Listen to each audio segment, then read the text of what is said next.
Hello guys, നമ്മൾ ഈ മഴയത്ത് ഇത്ര ധൃതി പിടിച്ച് എങ്ങോട്ടേക്കാണെന്നല്ല, വേറെ എങ്ങോട്ടും അല്ല, നമ്മുടെ എറണാകുളത്ത് മറൈൻ ഡ്രൈവിന്റെ അടുത്ത് ഒരു എക്സ്പോ നടക്കുന്നുണ്ട്. വെറും 100 രൂപ മാത്രമേ ഉള്ളൂ എൻട്രി ഫീസ്.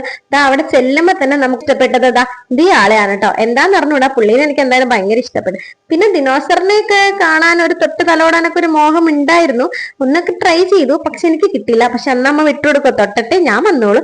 പിന്നെ എനിക്ക് ഏറ്റവും ഇഷ്ടപ്പെട്ടത് ഈ ആളെയാണ്, ഈ ചിട്ടി റോബോട്ടിനെ. ചിട്ടി റോബോട്ട് മാത്രമല്ല കേട്ടോ, ഈ ഓടി നടക്കുന്ന കുരുപ്പിനെ കണ്ടോ, ആ ആളുണ്ടോ, ആളും ഞാനും കൂടി ഒന്ന് പരിചയപ്പെട്ടതിനിപ്പോ ഇങ്ങനെ എല്ലാവരുടെ അടുത്തുനിന്ന് പോവാണ്ട് എന്റെ അടുത്തത് മാത്രം വന്നിരിക്കുകയാണ് കേട്ടോ ആള്. എന്താന്ന് പറഞ്ഞോണ്ട് എന്നെ ഭയങ്കര ഇഷ്ടമായി കാണുമെന്ന് ഞാൻ വിചാരിക്കുന്നതാണ് കേട്ടോ.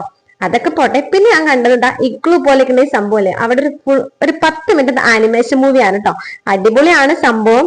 പിന്നെ ആനിമേഷൻ മൂവി മാത്രമൊന്നും അല്ല കേട്ടോ അവിടെ ഉള്ളത്. ബുക്സ്, ഒരുപാട് ബുക്സ് ഉണ്ട് കേട്ടോ. ബുക്സിന് ഒരുപാട് വെറൈറ്റി കളക്ഷൻസ് ഉണ്ട്. ഒരുപാട് സ്റ്റോൾ അവിടെ ഇട്ടിട്ടുണ്ടായിരുന്നു. ബുക്സ് മാത്രമല്ല, നമ്മുടെ അമ്പലപ്പറമ്പിലും പള്ളിപ്പറമ്പിലൊക്കെ കാണാൻ ആ ഒരു സംഭവം തന്നെയാണ് കേട്ടോ. ആ ഒരു വൈബാണ് എനിക്ക് ഫീൽ ചെയ്തത്. പിന്നെ എന്തെങ്കിലുമൊക്കെ എടുക്കണ്ടേന്ന് ചോദിച്ചാൽ ഞാൻ കുറച്ച് സാധനങ്ങളൊക്കെ, അല്ലറ ചില്ലറ സാധനങ്ങളൊക്കെ മേടിച്ചു കേട്ടോ. ഒന്നും നമ്മൾ മേടിക്കാണ്ട് പോയിരുന്നു. അപ്പൊ അത്ര ഉള്ളൂ. ടാ.